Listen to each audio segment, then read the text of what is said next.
Om Swastiastu, selamat datang kembali di YouTube channel Tantra Membaca. Dengan kalian mengklik video ini berarti kalian siap untuk mendapatkan pengetahuan dan pemahaman baru. Di video kali ini Tantra Membaca akan share tentang persiapan sembahyang.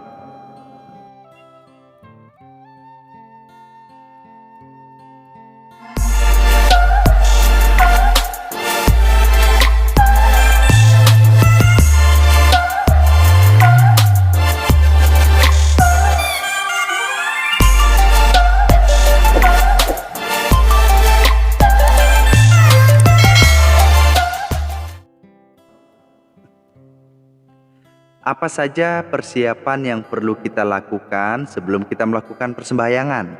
Oke. Pertama, persiapan sembahyang meliputi persiapan lahir dan batin. Persiapan lahir meliputi sikap duduk yang baik, pengaturan nafas, sikap tangan, termasuk dalam persiapan lahir, yaitu sarana penunjang sembahyang seperti pakaian yang bersih dan rapi, bunga dan dupa. Sedangkan persiapan batin ialah ketenangan dan kesucian pikiran. Nah, langkah-langkah persiapan dan sarana apa saja yang dibutuhkan? Pertama, asuci laksana. Pertama-tama sekali kita mesti membersihkan badan kita dengan mandi. Kebersihan badan dan kesejukan lahir akan mempengaruhi suasana hati, ketenangan batin. Kemudian kedua, pakaian.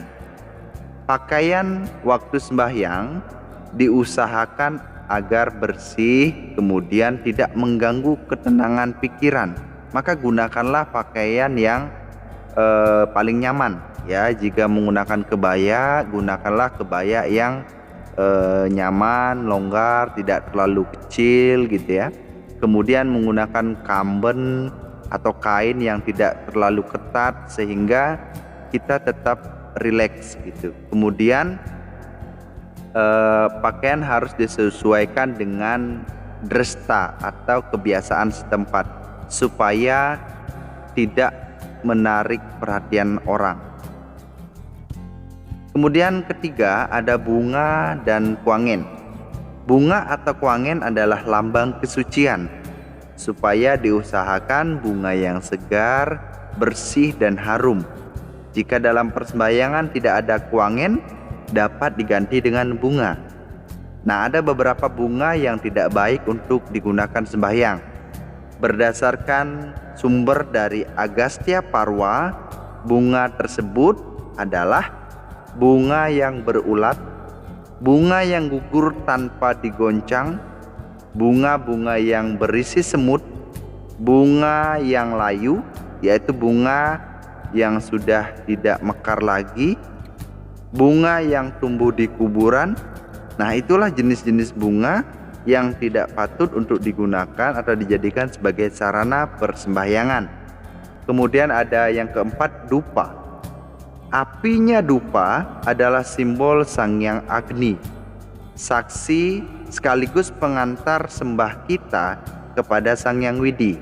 Setiap yatnya dan pemujaan tidak luput dari penggunaan api. Hendaknya ditaruh sedemikian rupa sehingga tidak membahayakan kita atau orang lain yang sedang melakukan persembahyangan. Kelima, tempat duduk.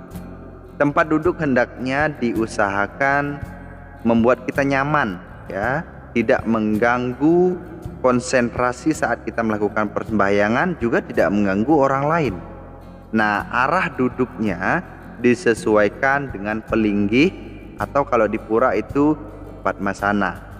Jika mungkin agar menggunakan alas duduk, ya, seperti tikar atau busa dan sebagainya. Kemudian keenam, ada sikap duduk. Sikap duduk dapat dipilih sesuai dengan tempat dan keadaan serta tidak mengganggu ketenangan hati. Sikap duduk yang baik untuk pria ialah padmasana atau silasana dan badan tegak lurus. Sikap duduk bagi wanita ialah bajrasana atau sikap duduk bersimpuh dengan dua tumit kaki diduduki. Nah, dengan sikap ini badan menjadi tegak lurus. Sikap ini sangat baik untuk menenangkan pikiran. Kemudian tangannya, sikap tangan adalah ketujuh yang baik pada waktu sembahyangan dicakupkan keduanya, ya. Dicakupkan keduanya, lalu diangkat, diletakkan di atas kepala atau ubun-ubun. Bunga atau kuangen dijepit pada ujung jari tengah. Nah, itu tadi adalah persiapan yang kita lakukan sebelum kita melakukan persembahyangan. Terima kasih telah menonton video ini sampai selesai. Semoga apa yang disampaikan dapat bermanfaat dan menambah wawasan. Sampai jumpa di video-video berikutnya. Terima kasih. Om Santi Santi Santi Om.